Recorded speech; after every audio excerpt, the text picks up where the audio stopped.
let's get into some Real basketball? Some real basketball. Again, I hope you had a Celtics sort of night.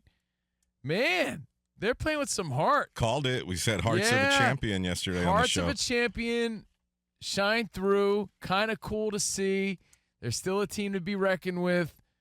But I want to six. I want to bop you in the nose because I missed my DraftKings pick six because you were like Brunson over, bro, and I was like, I don't know, I think he's gonna have an off night, and you convinced me. I'm just saying, big play. Hey, Jimmy Butler didn't step up either, and That's I said true. he would. Right. He was nowhere to be found. What do you have? 17 points last night. So we said yesterday, and DB sort of backed it up. Big players like that play big in big games, True, or at true. least you count on them or hope they do. That wasn't the case for everybody, but the Celtics reaped the benefits. Now the Knicks are up 3-2. Now, Game 6 happens at the Mecca, Madison Square Garden. Mecca lecca hi, Mecca heiny ho. On Saturday, Mecca lecca hi, Mecca heiny ho.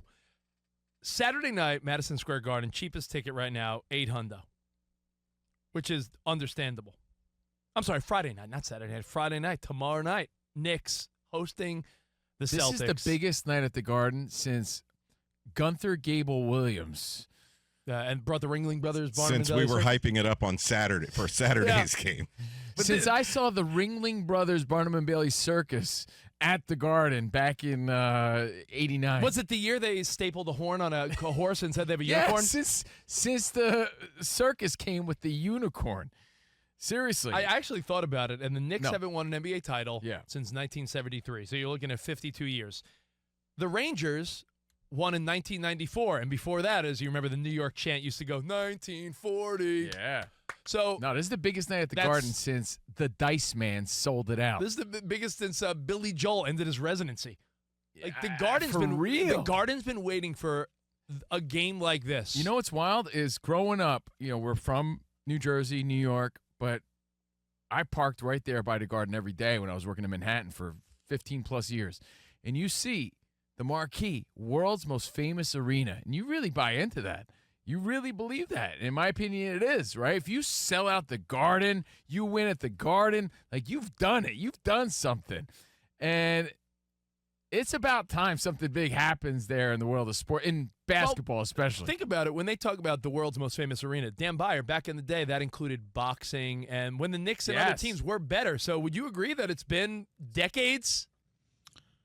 In terms of the status of the arena, or are we talking about games? Because that was the point that I wanted to bring up with you guys. In terms of arena, always awesome. In terms of games being played there, I think it's been decades since there's a game of this level of significance. I would say it's been a week. Linsanity was a week. I mean, honestly, like the Game 3 that they had up 2-0, you guys were talking about the ticket prices for like how crazy and how difficult it was to get a ticket. The Knicks lost at home to the Pacers last year in a Game 7 in the Eastern Conference semifinals. That's true. So it's not even a Game 7. What I do think is interesting and why I would buy into what you guys are saying is last year they probably lose to the Celtics in the Eastern Conference Finals. This is knocking off the Celtics with a legitimate chance of making it to the NBA Finals. At the Garden. And currently, according to DraftKings and BetMGM and everything, the Oklahoma City Thunder are odds-on favorites. I think minus 140 to win the NBA title.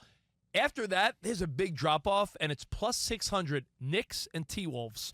So right now, Vegas is saying, hey, OKC wins this whole thing. But out of the Eastern Conference, as of this moment, the Knicks have a chance to be that team for the first time since the 90s, for the first time since they lost to the Rockets and the Spurs, and when they were, OJ was doing car chases. I thought of two big moments. I already mentioned one, but again, Linsanity at the Garden was wild. That was a hot ticket in New York. Linsanity, 2 weeks of insanity. And it was an electric moment for anyone in that area, anyone inside the Garden. Yeah. And we were at one of them. Carmelo Anthony's debut was pretty big. That was big. That was big because, Carmelo, you thought that it was going to be, a franchise-changing moment. And we were there, and it was electric. So that was a big moment. How about 25 years ago when you two You've told the story before how you were at the Garden for the Diddy Bad Boy Freak Off concert. Stop it. Stop it. Stop it. Yeah, Rich was Too front row. soon. Yeah, Rich was front row. They called him Oil Boy. I remember. Stop. Yo, they called you Tootsie Roll Boy. Oh, man. Rich, didn't you have to wear a raincoat in the front row? Yo. No, for that and Gallagher, which was really weird. Jeez, guys.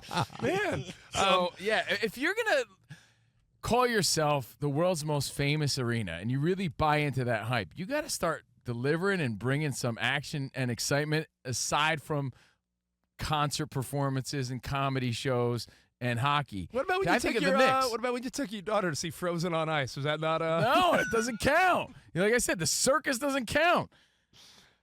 The Knicks winning Game 6 at home in the Garden, boom, puts it right there again. I love it. I think it's so exciting. And honestly, and Dan Byer said, because we did talk about it last week, man, the Garden's going to be rocking. No, this is it. You get the chance to win at home. You're going to have Timothy Shamalama Ding Dong there. You're going to have Spike Lee. You're going to have superstars there cheering, storming the field. They're going to be super pumped about this one. I also think, in a way, it's big because they aren't playing with a safety net. And I know that it may seem like a Game 7 is a safety net, but in Game 3, they didn't really have – if they lost the game, guess what? They have another Game 4, 2 nights later.